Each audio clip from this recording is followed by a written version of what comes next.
में शाम को लगभग 8 बजे के बाद 8 बजे के बाद मेरे पिताजी खर्राटे मार के सोने लग गए।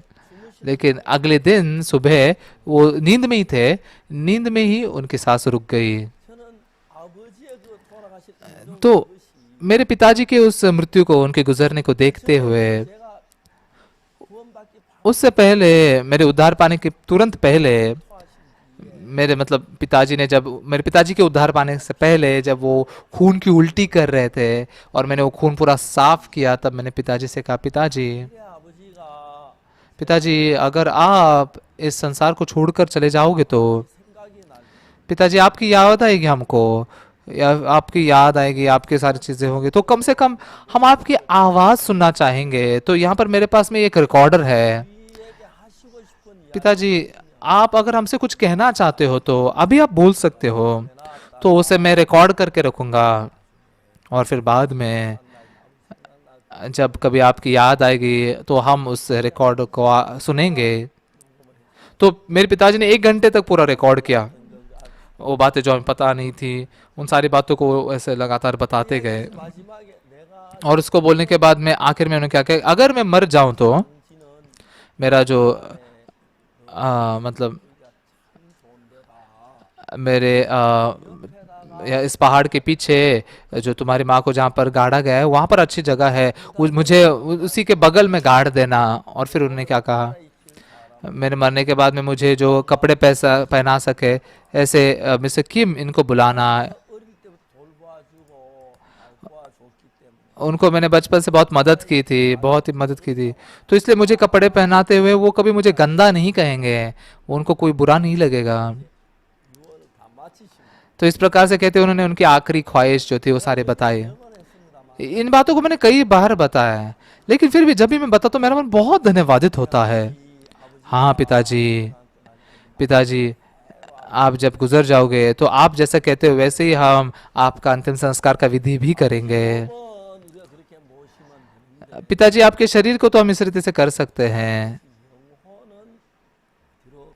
लेकिन पिताजी आपका आत्मा कहाँ जाएगा? तो इसलिए मतलब बहुत ही ध्यान से मैंने उनको पूछा। ऐसे पूछने के बाद में पिताजी ने एक गहरी सांस लेकर किया और बहुत ही थरथराती हुई आवाज से कहा कि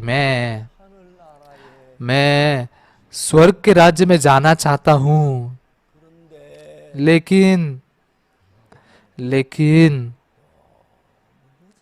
बहुत देर हो चुकी है। मेरे पास में कुछ चीजें तो होनी चाहिए ना, जिसको लेकर मैं स्वर्ग के राज्य में जा सकूं। तो उस समय मैं सच में बहुत धन्यवादित हुआ। सबसे पहली बात तो क्या थी,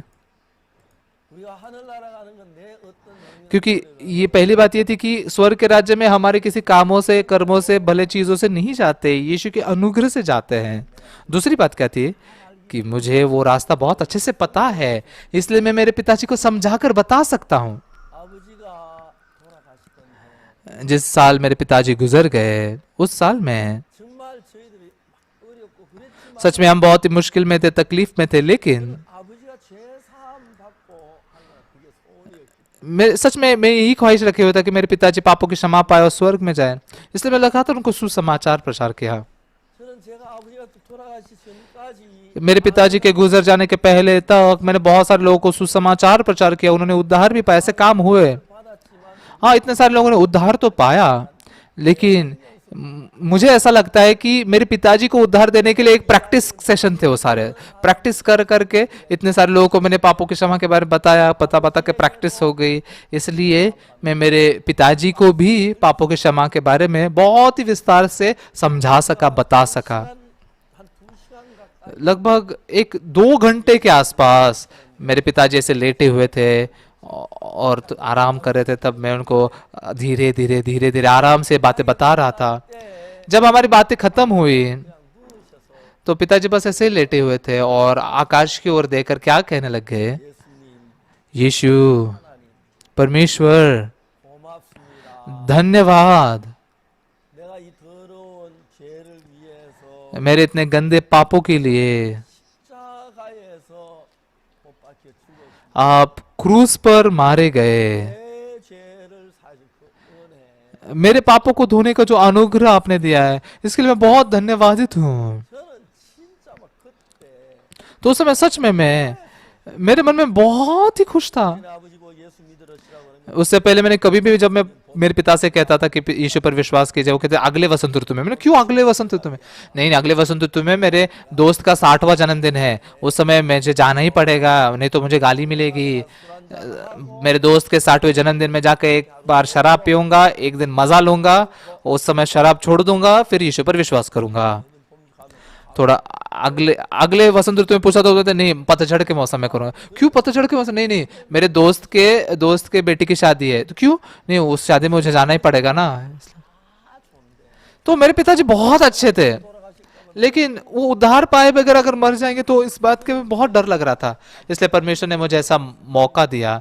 मेरे बड़े भाई हमेशा पिताजी को उनके घर पर रखते थे, लेकिन मेरे पिताजी जापान चले गए थे और उस दौरान वो हमारे घर पर आकर रहे और उसी समय वो गुजर गए। तो उस बात को देखकर मैं बहुत ही मेरा मन छू लिया जाता है। 사는 사람들 가운데 तो आत्मिक जीवन जीने वाले लोगों में से कुछ लोग जो होते हैं, मतलब यीशु पर विश्वास करके आत्मिक जीवन जीते, तो यीशु पर विश्वास तो करते हैं, लेकिन क्या, कैसे, किस रीति से स्वर्ग में जा सकते हैं, किस रीति से, सच्ची रीति से विश्वास किया जाता है, ये बिल्कुल भी नहीं जानकर विश्वास करने वाले लोग बहुत सारे होते हैं। 우리가 예수님을 정확하게